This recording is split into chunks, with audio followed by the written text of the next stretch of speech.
compatriots and friends, in June, we will mark the centenary of the 1913 Land Act, which turned black people into wanderers, laborers, and pariahs in their own land.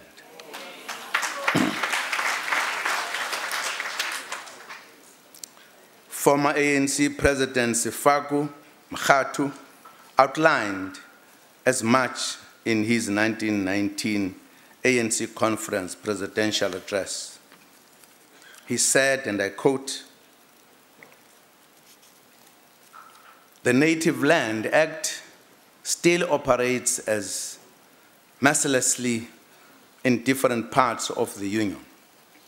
And as a result, many Native families are still working for white farmers only for their food.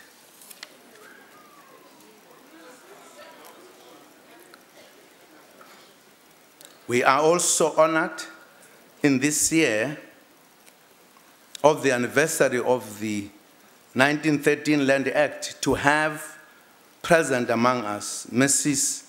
Nomhlangano Beauty Mkhize, one of the veterans who, together with her husband, Sol Mkhize, led the struggle against forced removals in Driefontein and Dagasdal in the present Mpumalanga province.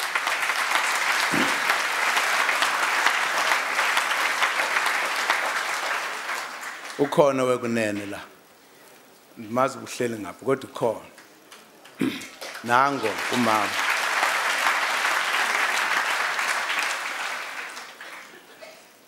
The land question is a highly emotive matter. We need to resolve it amicably within the framework of the Constitution and the law. I received a message on Facebook from Tulani Zondi, who raised his concern about the slow pace of land redistribution.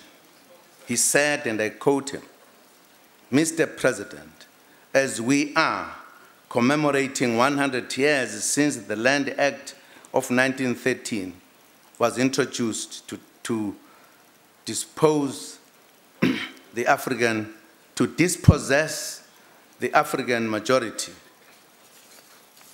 I urge you to accelerate redistribution of the land to the landless African people. When we do the redistribution, we need to be mindful of food security, training and mentorship of emerging black commercial farmers must take place," unquote.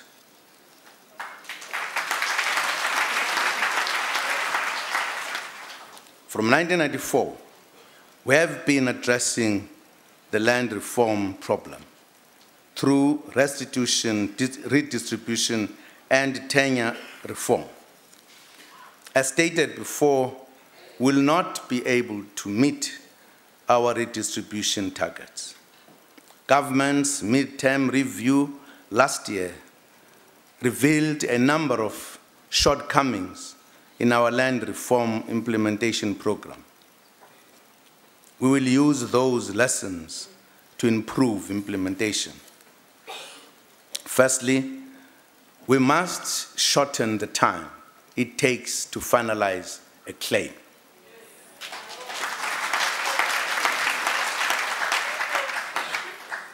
In this regard, government will now pursue the just and equitable principle for compensation as set out in the Constitution instead of the willing buyer, willing seller principle.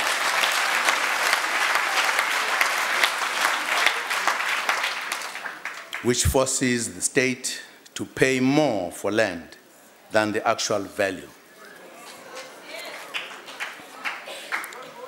Secondly, there are proposed mechanisms to the Restitution of Land Rights Act 1994 in order to provide for the reopening of the lodgement of restitution claims by people who missed the deadline of December 31st, 1998.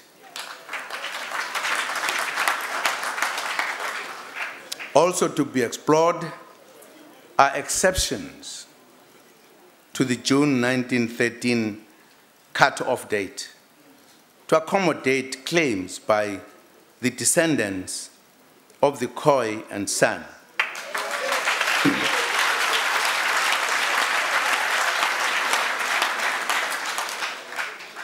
As well as heritage sites and historical landmarks. Another key lesson is to provide adequate post-settlement support to new landowners so that land continues to be productive.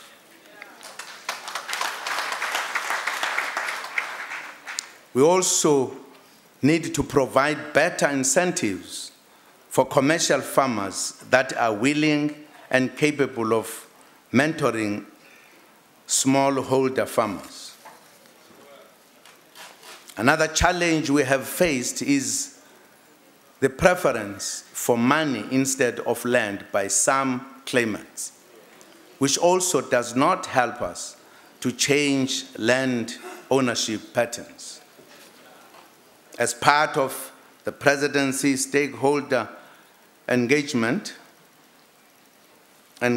program ahead of the State of the Nation address, Deputy President Motlanthe held a meeting with both farmers and farm workers in Paarl on Tuesday. Stakeholders agree that there should be peace and stability in the agriculture sector, and that the living and working conditions of farm workers should be improved urgently.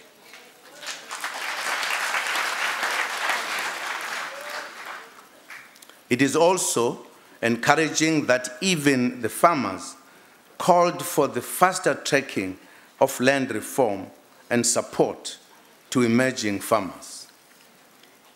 We'll continue the engagement with both farmers and farm workers.